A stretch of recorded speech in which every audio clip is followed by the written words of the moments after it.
Hello, welcome to the platform of Chronicle IS. Now we are going to deal with the next question. Look at the question. The Union government push for millets aims at tackling nutritional security and climate resilient agriculture. How can India benefit from this initiative? क्या question कह रहा है?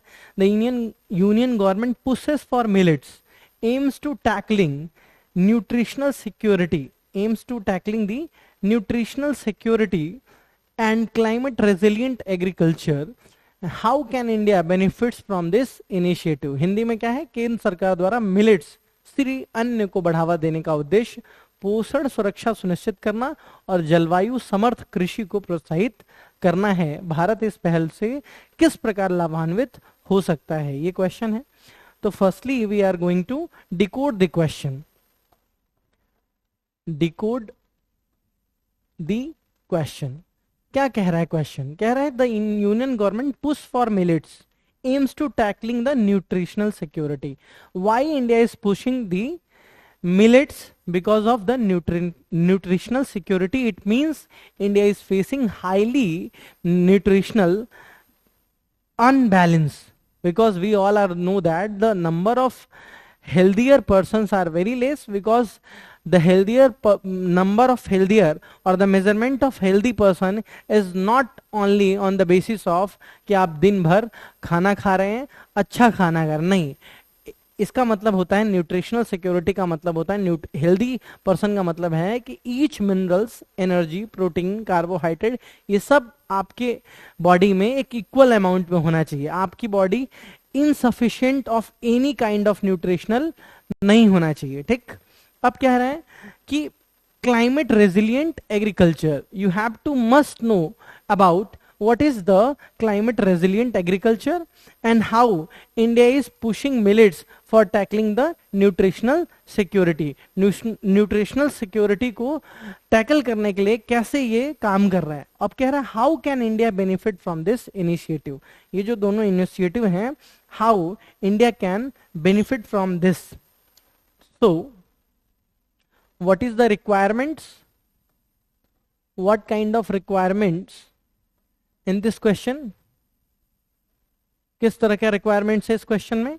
तो पहले तो कह रहा है कि आप बताओ कि जो है न्यूट्रिशनल सिक्योरिटी के बारे में, कि how the millets are potentially rich in providing the nutritional security. ठीक, और दूसरा क्या कह रहा है कि उसके साथ हमें ये बताओ कि कैसे ये क्लाइमेट रेजिलिएंट एग्रीकल्चर इंडिया को बेनिफिट दे सकता है। ठीक, सो हम लोग स्टार्ट कर रहे हैं। इसका इंट्रो कैसे हो सकता है? What should be the ideal और the normal intro? We all are know that कि the year of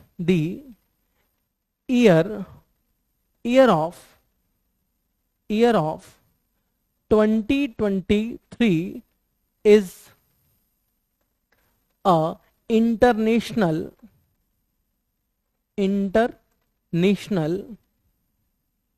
millet years, declare as a international millet years for emphasizing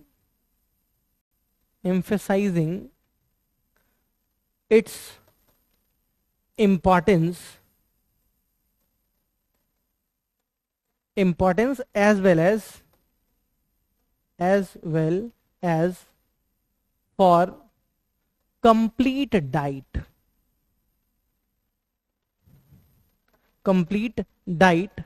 Here the word complete diet, it means there is all the essential food or all the essential nutrients are present in the food. तो क्या कह रहे हैं कि the year of 2023 is a international millet year for emphasising और for focusing to the importance as well as for complete diet. ये हो सकता है। ठीक, अब कह रहा है what is the idea behind the pushing Shree Anna या मिलेट्स। इसके पीछे का आइडिया क्या है? तो पहला आइडिया तो है to promote the food diversity, because we all are know that India have the country where the peoples are more focusing on yielding more and more rice and wheat and pulses. So the after 1960s, the importance of millets, ज्वार बाजरा ना, ज्वार बाजरा और बहुत सारी और भी चीजें हैं इसमें, पर बेसिकली हम लोग ज्वार बाजरा मक्का इन मेज को ले रहे हैं। पर मैं कह रहा हूं ये बात आपको कि आफ्टर 1960s क्या हुआ कि बिफोर 1960s और आफ्टर 1960s पूरी पिक्चर बदल गई। ठीक, कैसे बदल गई? After green revolution we are more focusing on the paddy cultivation, we are more focusing on the wheat cultivation, and somewhere we are more focusing on pulses. But pulses का भी inclination हुआ, ठीक। पर उसके साथ साथ हमने देखा कि हम जो मिलेट्स है, जो एक न्यूट्रिएंट रिच फाइबर है, उसको हमने पीछे छोड़ दिया था। आफ्टर श्री अन्न, जो श्री अन्न है स्कीम, उसके थ्रू हमने इसको न्यूट्रिशन रिच डाइट्स को, nutrition rich fibre rich millets को प्रमोट करना स्टार्ट किया। तो उसके पीछे पहला आइडिया क्या था? Promoting the diverse and healthier diets. पहले तो ये था। दूसरा उसके पीछे का रीजन क्या था? Strengthening the climate resilient agriculture. जैसे क्लाइमेट रेजिलिएंट का मतलब क्या होता है कि इट रिक्वायर्स लेस वाटर, जैसे paddy requires more water, wheat requires water, पर क्लाइमेट रेजिलिएंट जो क्रॉप्स होती हैं वो वाटर रेजिस्टेंट होती हैं, मतलब लेस वाटर में भी उनका प्रोडक्शन होता रहेगा। और because we are facing the climate change, that's why the millets are more important for the nutritional rich diet. Because climate change हो रहा है तो scarcity of water day by day बढ़ता चला जाएगा, and that's why the climate resilient agriculture is very important for India to feed the largest और humongous population. समझ पाए? तो नेक्स्ट क्या है? Strengthening the climate resilient agriculture, strengthen the climate resilient agriculture। ठीक, नेक्स्ट क्या हो सकता है? Boost the farmer incomes and rural livelihood. इससे क्या होता है? बूस्ट या promote the farmers income. Is it okay? तो ये दो चीजें आपको ध्यान में रखनी है, तीन चीजें। इसके बाद क्या है? अब हमें बताना है कि why and how the millets are providing the nutritional security. तो मिलेट्स आर न्यूट्रिएंट रिच, पहला तो यही है कि millets are nutrient rich, millets are nutrient rich in fiber,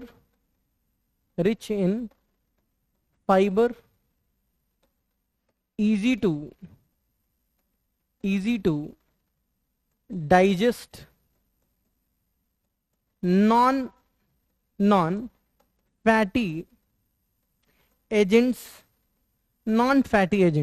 ज्वार बाजरा को खा के पेट नहीं बढ़ने वाला।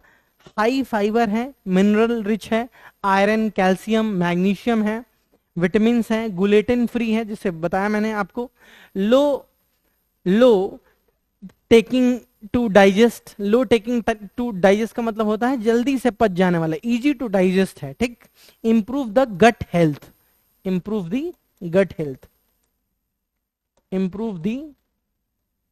गट हेल्थ, इज इट ओके? तो ये हो गया आपका मिलेट्स आर न्यूट्रिएंट रिच। अब सेकेंड क्या है? न्यूट्रिशनल सिक्योरिटी हो गया। सेकेंड आपका है climate resilient and sustainable agriculture. Climate resilient है, अभी मैंने बताया कि what is the means of climate resilient. तो second one is climate resilient and sustainable agriculture. Sustainable agriculture. What is the means of climate resilient and sustainable agriculture? Because we all we all are know that कि each passing year the issue of or the problem of climate change is increasing each passing year. तो climate change हो रहा है तो इसका मतलब क्या है, हमने देखा है कि देर is a change in the rainfall pattern and the rainfall amount of rainfall is going down. तो जितना रेनफॉल हो रहा है उससे कम अब रेनफॉल ईच पासिंग ईयर हमको देखने को मिल रहा है and there is a high unpredictability भी है। उसकी वजह से हमें क्या चाहिए, क्लाइमेट रेजिलिएंट एग्रीकल्चर चाहिए, सस्टेनेबल एग्रीकल्चर चाहिए। मतलब जो what is the sustainable agriculture? The agriculture which can be practiced present day and which can be practiced in the upcoming future। ठीक, तो इसलिए हमें क्लाइमेट रेजिलिएंट भी है ये और सस्टेनेबल एग्रीकल्चर भी प्रोवाइड करा रहा है। और क्या है, ड्रॉट रेजिस्टेंट है, कम पानी की जरूरत है, crop grown in the poor soil. ठीक, हेल्दियर सॉइल नहीं, पुअर सॉइल में भी ये ग्रो हो सकते हैं। मतलब इट का मतलब क्या है, अगर मान लो सॉइल का होराइजन अच्छा नहीं है, if the soil horizon whole horizon can not be develop, there is no issue, the millets can be grown and the poor and unhealthy soil. ठीक, इकोनॉमिक बेनिफिट्स फॉर फार्मर्स। अब क्या है, third क्या हो सकता है, economic benefits for the farmers. Economic benefits, economic benefits for the farmers. Economic benefits for the farmers कैसे हैं कि millet can be grown on the marginal lands. पहला तो यही है कि मिलेट को आप कहीं भी ग्रो कर सकते हो। ठीक, इट नीड्स लेस वाटर, तो इसका मतलब है इरिगेशनल फैसिलिटीज की भी बहुत ज्यादा जरूरत नहीं है। इसका मतलब है कि डीजल जो लगता है आपको पंपिंग सेट को चलाने के लिए, इलेक्ट्रिसिटी का बिल जो है, इन सब की बहुत ज्यादा जरूरत नहीं है। लोअर इनपुट कास्ट है, क्या है, लोअर इनपुट कॉस्ट है, सिर्फ परमिसिएबल नहीं है, लॉन्ग टर्म रेजिस्टेंट है, बहुत लंबे टाइम तक चल सकता है। Growing domestic and international market of export, क्या हो रहा है, growing the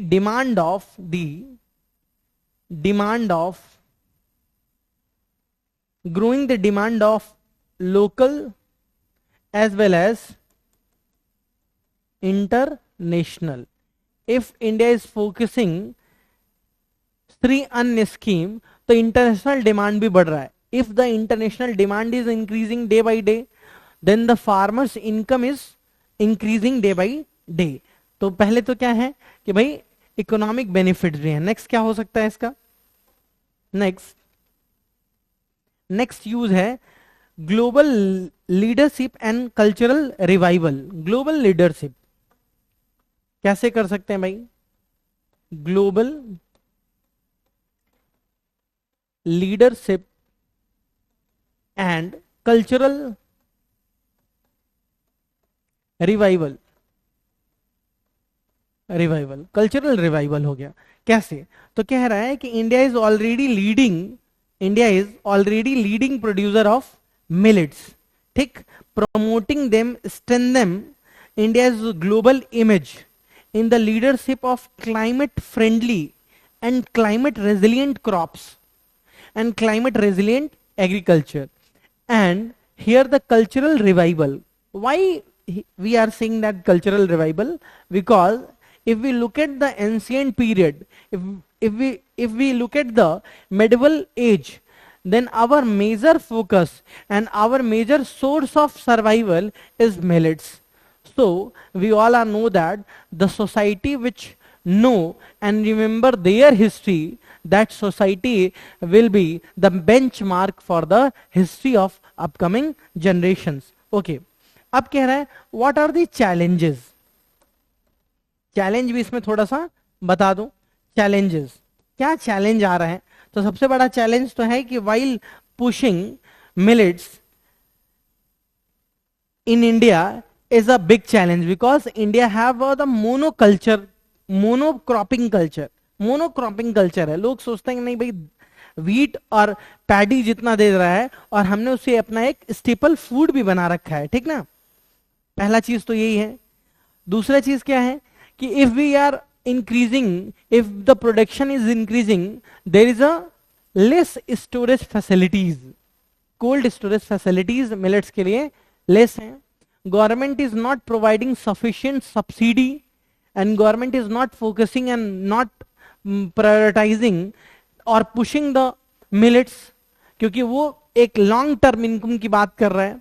ठीक, नेक्स्ट क्या है भाई, प्रोवाइडिंग बेटर मार्केट लिंकेजेस। एक बड़ा ये दिक्कत फार्मर के सामने है कि कोई एक मार्केट नहीं, नियर मार्केट नहीं है, कोई लिंकेज नहीं है, ई मंडी टाइप के कॉन्सेप्ट से लिंकेज नहीं है, मॉडर्न टेक्नोलॉजी के साथ लिंकेज नहीं है।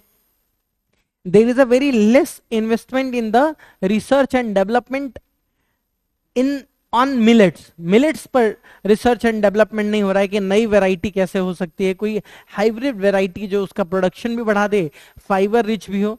ये सब उसके साथ चैलेंजेस हैं। कंक्लूजन क्या कर सकते हैं कि इसके कंक्लूजन में क्या लिख सकते हैं, what should be the conclusion? India is a leading producer, India is a leading producer of millets, but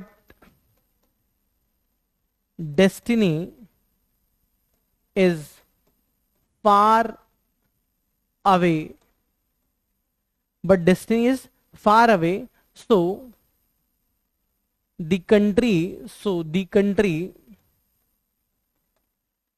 country like India is more focusing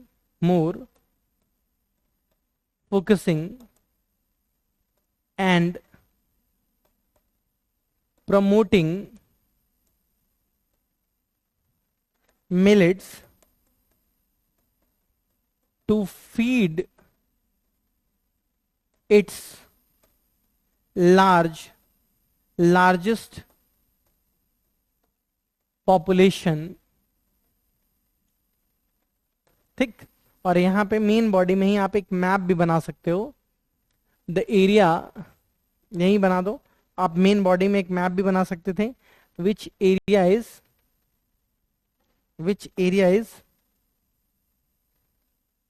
suitable, which area is suitable for, रुको एक अच्छा सा आपको मैप बना के देते हैं हम।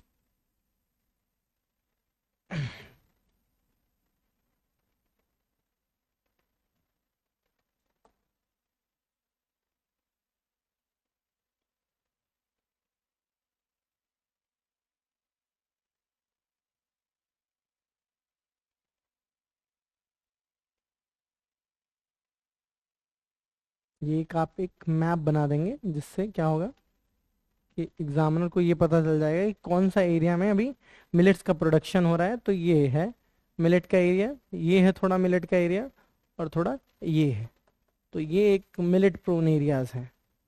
तो ये आप मिलेट्स इन इंडिया बना सकते हैं। Thank you.